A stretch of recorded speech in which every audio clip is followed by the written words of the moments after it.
Hi, you guys. So this video is just going to touch over vibrations and waves and kind of how they work within physics. So I'm just going to go over some of the objectives, some standards, and kind of talk about waves in general. All right. So waves, basically, the waves have a characteristic and properties that do not depend on the type of wave. So you're going to get a basis for understanding of this concept. So you should know how waves carry energy from one place to another, how to identify transverse and longitudinal waves. In mechanical media, that just basically means mechanical media means not like air or water. It means more of like springs, ropes, earth, those types of things. Um, you should know how to solve problems with wavelength, frequency, and wave speed. You should know how longitudinal waves, whose speed depend on the properties of the medium in which it propagates. So that basically means transferring from air to water, how it slows down or helps it. Um, you should know that radio waves, light waves, and X-rays are different wavelengths, bands in the spectrum of electromagnetic waves. And then you should know how to identify characteristic property of waves, so inference, so beats, diffraction, refraction, Doppler effect, and polarization. Um, so this next part, we're going to talk about sound and light waves first. So basically, a wave is basically anything that can transport energy from one place to another. It can exist in one place, but must be extended from one place to another. Um, so it basically means it has to have 2 points, or an A and a B. So you can think about it as holding a rope. So if you hold a rope, you have an A and a B. So it's transferring from one place to another. Light and sound are both forms of energy that can move through space and space as waves. So they can move through air as waves, they can move through water as waves, and in space they can move as waves. So this chapter, really, all we're going to talk about is vibrations and waves, and basically learn how light and sound are going to be able to travel. So vibrations, waves kind of start off this principle of vibrations. The vibration is basically it's like wiggling or jiggling. It's basically moving up and down. So oscillating is another way you can think about it. Um, Light and sound kind of travel in the same way, and a vibration can't exist in one instance. It needs time to move back and forth. So if you think about like striking a bell, the vibrations will continue for some time before they die down. So it's kind of they're going to move back and forth and up and down, and they're going to take some time to slow down. So a wave is a wiggle in a space and time. It cannot exist in one place and must be extended from one place to another. Like we just talked about, it's kind of like holding a rope. You have 2 points to it, and it's going to travel from one place to another. So when you strike a bell, what's actually happening is it's creating a shift, right? A wave in the air, and that wave is going to travel until it hits your ear, and then bounce back to the bell, and then back to your ear, and it's going to keep basically oscillating back and forth. So light and sound are both forms of energy that move through space and waves. Vibration of a pendulum. So pendulums are actually a good example of this. So when it swings back and forth with regularity, that just means you're oscillating back and forth. Galileo was actually the one that discovered that the time a pendulum takes to swing back and forth does not depend on the mass of the pendulum, but it does not depend on the distance through which it swings. So it doesn't depend on either the distance or the mass of the pendulum. Um, and basically, when you're looking at a pendulum, it's going to be like the same thing of energy transferring through a medium. And basically, it's going to show what a vibration or what a basically a period, and that's kind of the same principle as a wave. So basically, the time period of a pendulum depends only on the length of the pendulum and the acceleration of gravity. So it doesn't depend on the mass or the distance through which it swings. It only depends upon the length of the pendulum. And that's kind of the same principle with waves. So it's kind of, you can kind of describe this as like simple harmonic motion. So period is the time it takes to swing back and forth of one pendulum. Um, so the time period of a pendulum is dependent upon the length. And if you guys look at this equation up here, the time period of a pendulum is calculated through 2 pi. It's the square root of the length divided by gravity. So the really only variables you have in here is length and gravity. So the only one that's going to affect the time period of this pendulum is L. And if you look down here, this is actually a good graph of what a wave would look like, but it's also a graph of a pendulum swinging. So if you look, it takes this right here is called like oh my god, I'm losing my mind. Uh, it's basically a simple harmonic motion, and you're having like the apex of this thing right here is gonna half a swing, the other half of the swing. So a full time period is gonna be one swing forward and back. And it's the same thing with a wave. So the time period to go from here to here and back is one full time period. And how you would graph that is like this. So one full up and down motion is a time period.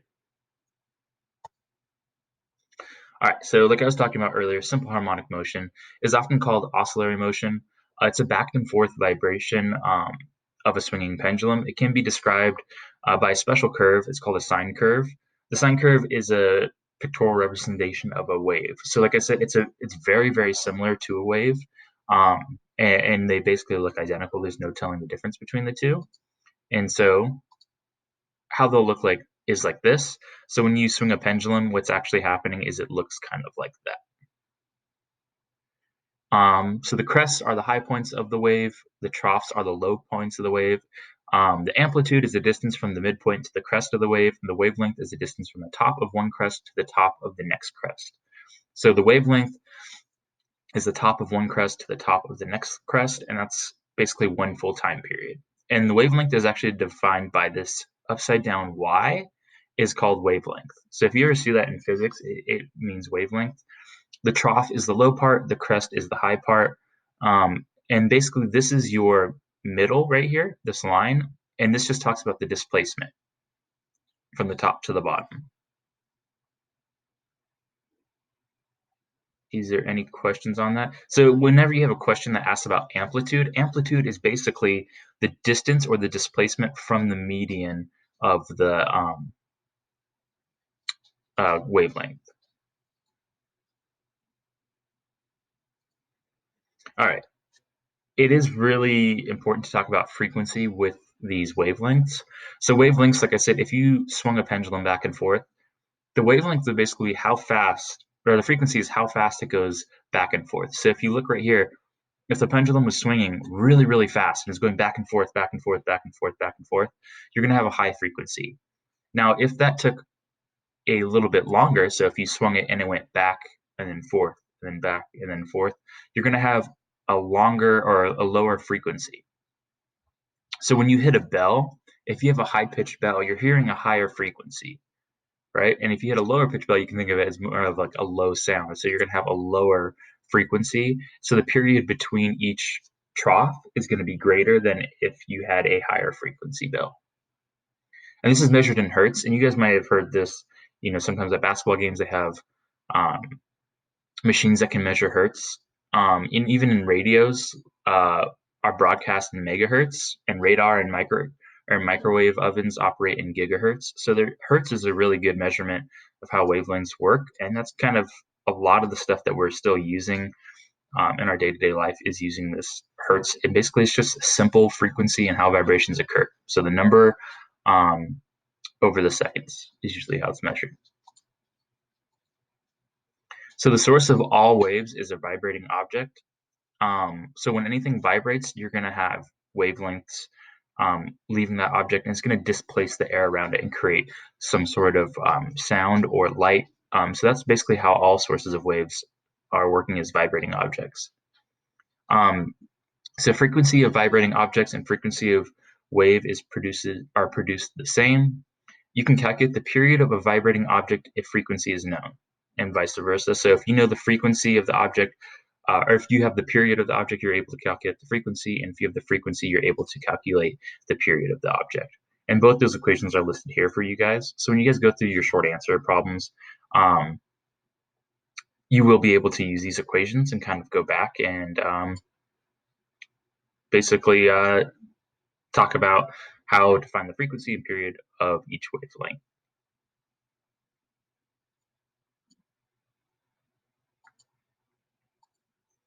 All right, so wave motion. Most of the information around us gets to us in waves.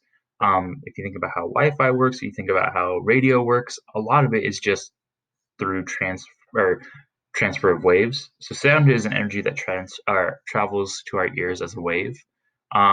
Basically, what it's going to do is oscillate the air around it and create some wavelengths that is transferred in hertz, and then that's how we hear the object. Greater frequency means higher pitched. Um, Lower frequency is going to have a lower pitch, and that's basically how we're able to hear things around us. The same process is used to transfer data or bits. As far as computers go, they're going to give off frequencies, and those frequencies are going to be picked up by other objects, and that's how we get our zeros and ones in computers when we transfer them as well. Um, so light is an energy that travels as electromagnetic waves. So it's a little bit different than sound waves, but it's very similar. Um, but yeah, radio and television travel in electromagnetic waves, so that's kind of important. So it's not going to be exactly the same as sound waves because you're going to have another axis on this one, as you guys can see. So you do have electromagnetic field coming off of it, but the wavelengths are still very similar. If you can see, it's still a sine curve.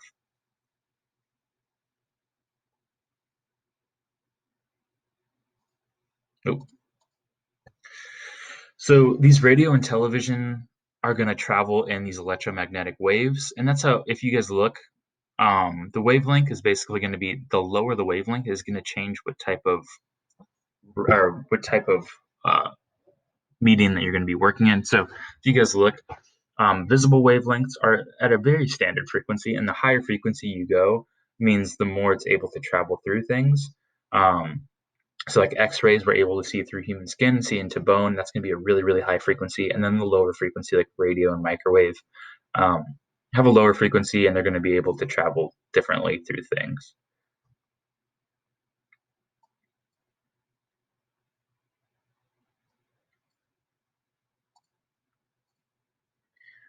So the energy transferred from vibrating sources is carried by a disturbance in the median, not by the matter moving from one place to another within the median. So that's kind of a key concept is with wavelengths, even with these electromagnetic waves, the energy is transferred by a wave from a vibrating source to a receiver and is carried by a disturbance in the median. So it's not necessarily carrying data. So when I was saying, when you're transferring television or radio or even computer information, it's not that it's sending the information, it's that it's actually creating a disturbance. And then the receiver is what picks it up. So with your ear is technically a receiver. So when someone speaks, what they're doing is creating oscillations within that median or disturbance within the median. And that wavelength is what you're picking up with your receiver or your ear. Um, and again, that's going to be determined through a variety of things. So, like with computers, how they work is when they're sending out information, the disturbance, so they're creating a pattern, so zeros and ones within that median. And what you're picking up is your other computer, the receiver. So it could be, your computer is picking up this data through a chip, and the data is basically reading the wavelengths as they come in. So you're not necessarily you're not sending data through someone, you're just creating a disturbance within the median. So within air, you're creating a wavelength, and the computer can pick up that wavelength and pick up the zeros and ones, so the pattern at which you're sending it. So wave speed is a speed of wave depends on the median it moves through. So whether a medium, speed, wavelengths, and frequency of wave are related.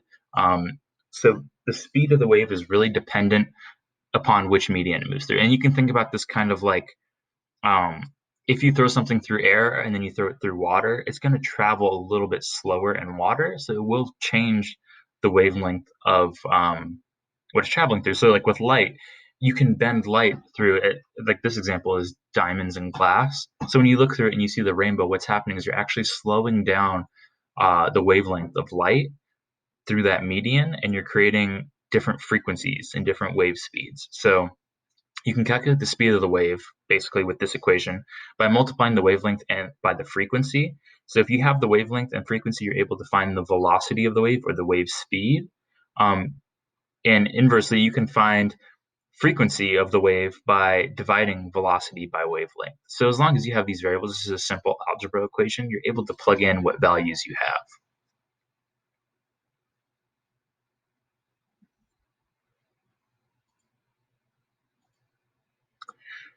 Whatever median so that you're working through is going to be what you're going to use to calculate it. So as long as you have what it's traveling through, you should be able to do these type of equations. So wave speed equals wavelength times frequency. You have wave speed right here, wavelength. This is the Greek letter for lambda. So again, like what I talked about earlier, lambda is what you're going to be used to calculate the wavelength, and that's going to be from crest to crest. All right. So that simple algebra equation, you're going to be able to plug it into a variety of different practice problems, and I'll post some up there for you guys to be able to use and calculate within there. All right, so transverse waves.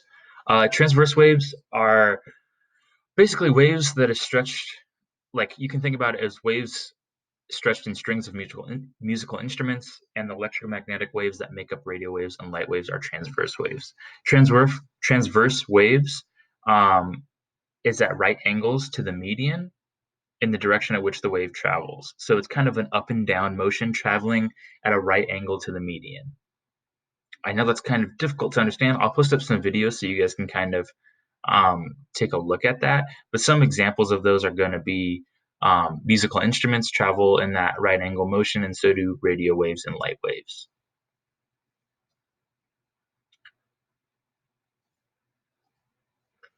Longitudinal waves are going to be ones that are compression waves. So transverse waves, if you guys look, they're going to have this up and down motion, kind of like oscillating. So they're going to have the very wavy traditional waves that you guys think about. Longitudinal waves are basically waves that are stretched and compressed. So think about it as a slinky moving back and forth is one of them. And sound is actually a longitudinal wave. So when you talk, what you're doing is you're compressing and opening at parts. And basically what you're having is the oscillation is not going to be an up and down motion. It's going to be very stretching and compressing to create the sound that you're hearing. So longitudinal waves are particles that move along the direction of the wave rather than at right angles to it. Both types of wave can be demonstrated with a slinky. Obviously, you have up and down, and then you have compression and release. So if you guys notice, though, both of them, you're going to have a fixed end. So you're going to have an end at which it's going to be traveling to. And that's what I was kind of talking about earlier. With waves, you need to have 2 points, an A and a B, where it's traveling from and to.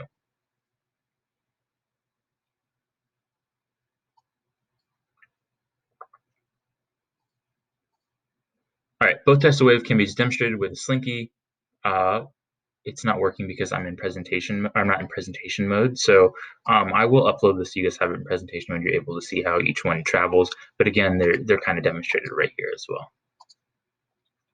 well. So wave interference. So when more than one vibration or wave exists at the same time in the same space, they affect each other and is increased, decreased, or neutralized. So what's going to happen is if you think about it, if I took a slinky and I went like that, and then the wave travels. If I did it again right after, there's going to be 2 waves, and at one point they're actually going to collide with each other, and they're either going to cancel out, increase or decrease, or even neutralize. So the wave will actually be flat at that point. I will post up some demonstrations of this so you guys are able to see it. But basically, interference patterns occur when the waves from different sources arrive at the same point at the same time, and that can create some basically disturbances in it. So if you have an increase or decrease, the data that you're sending or the sound that you're sending could get messed up, and then even neutralizing it, you wouldn't be able to hear anything. That's kind of like a form of like a deconstructive interference. Constructive interference is basically when one crest of one wave overlaps the crest of another wave and they add together. That would be something with an increased amplitude, and you can call it like reinforcement, and they're basically going to sound a lot higher pitched than you might intend. And then deconstructive, deconstructive is when the crest of one wave and the trough of the other individual wave are reduced.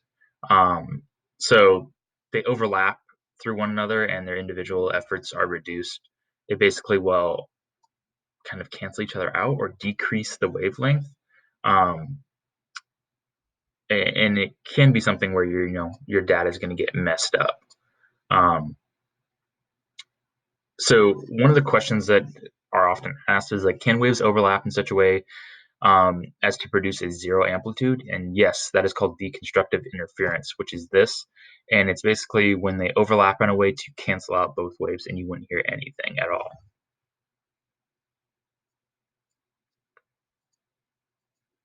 Okay, so standing waves. Um, a standing wave is basically uh, it appears to stay in one place and does not seem to move through the median, so it kind of just stays in place. So you can think about it as if you took a slinky at two ends and then you shake it, and if you shake it perfectly, you'll notice that the wave doesn't move and it always has a midpoint. Um, as you guys can kind of see in this demo right here. So the wave is moving back and forth, and yes, this will move up and down, but it looks like it's always moving at the same spot, and that's called a standing wave. Um,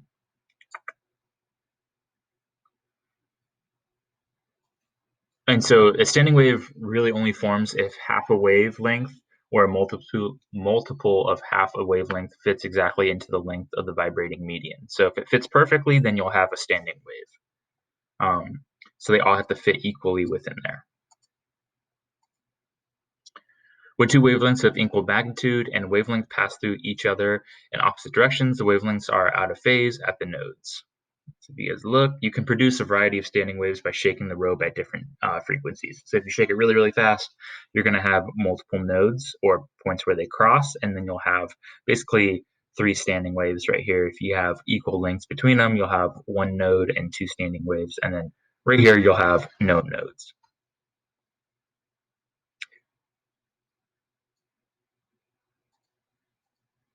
So standing waves are set up in strings of musical instruments. So basically, the ones that have higher frequencies or the higher pitches is going to be your thin strings, and those are going to create basically harmonic motions, as you guys can see. So it will change the amount of nodes you have within that string.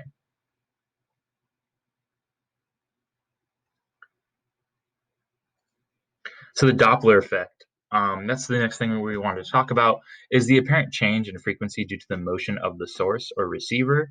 So you think about like an ambulance moving. The Doppler effect is basically going to change how each person is going to hear this ambulance as it moves across. So as you can see, when it's moving, it's creating sort of this circle that's within circles, and this is how sound is kind of produced. Remember, it's compression. It's not like this is an easier way to show a wave, but it's more of compression, and that's what's going to happen right here.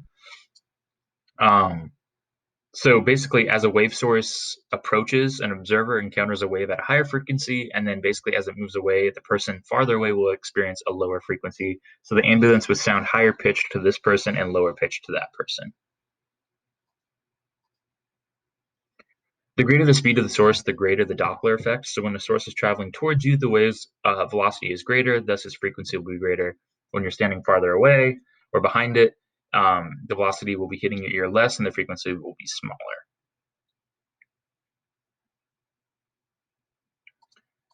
Oh, so this same equation can be used for that as well. The Doppler effect in sound. So the true wavelength, if you guys were traveling at a steady speed or paused, you guys would hear the same length if you were standing across from each other. And then the length as you traveled would get lower over here. So it would sound a lot lower pitched than if it was right here. And it was actually named after an Austrian scientist. His name was like Christian Doppler. Um, and he was the one that kind of came up with this. And basically, he was able to explain how sound was able to travel through median. And he was talking about uh, the effect at which traveling at a really high speed would change the wavelength. But he's able to do this with sound mostly. So if you think about this too, like the waves that are more crowded in front of the swimming pool bug and more spread out behind it, and the wave speed is greater in front of the bug and then less behind the bug. So if you think about just traveling through it, if you're behind something, you're always going to have a lower frequency than if you were in front of it. And it's the same for light too. So light, radar, TV, and radio waves are electromagnetic in wave or nature, so the waves differ only in frequency, and so you're going to change the energy per photon. Um, it's really similar to the frequency of sound. So approaching light increases is measured its measured frequency. An increase is called a blue shift. So blue to toward a high frequency end of the color spectrum when it's a red shift when you're going away from it. So actually the light is going to appear more blue as it is approaching you and less blue as it is going away from you. It'll appear more red in nature. And that's called a Doppler effect with light. These shifts are basically just do the same thing. So the change in frequency. So lower frequency actually have a red shift, and the blue shift is more because it's increased. So it'll be higher on the color spectrum. So if you take a look at this is going to be moving towards a blue shift. So if you see the lights kind of shifted over at rest, it's kind of just at the normal color spectrum. And then away is going to be called a red shift. This is really used in stars too. So if you guys have ever heard of like red stars and blue stars, basically that means the star is possibly moving towards us if it's appearing more blue in nature, and then farther away if it's appearing more red. And we kind of look at the outer light emitted from the star to kind of determine that as well. And that is a Doppler change. So we're able to find if stars are moving closer to us or farther away, and they use the same thing with universes and galaxies. Okay, bow waves. Sometimes the speed of a source in a median is great at the speed of the waves is produced and the waves pile up. You can kind of think about this like if you've ever traveled in a boat behind the boat, the waves that are going to be emitted from it are going to have kind of this weird like shape to it. And it's basically because a bow wave occurs when a wave source moves faster than the waves it produces. And they're generated by speedboats basically going through the water. And you think about like these waves are starting to overlap on each other. And it's basically because the boat is going faster than the waves it produces.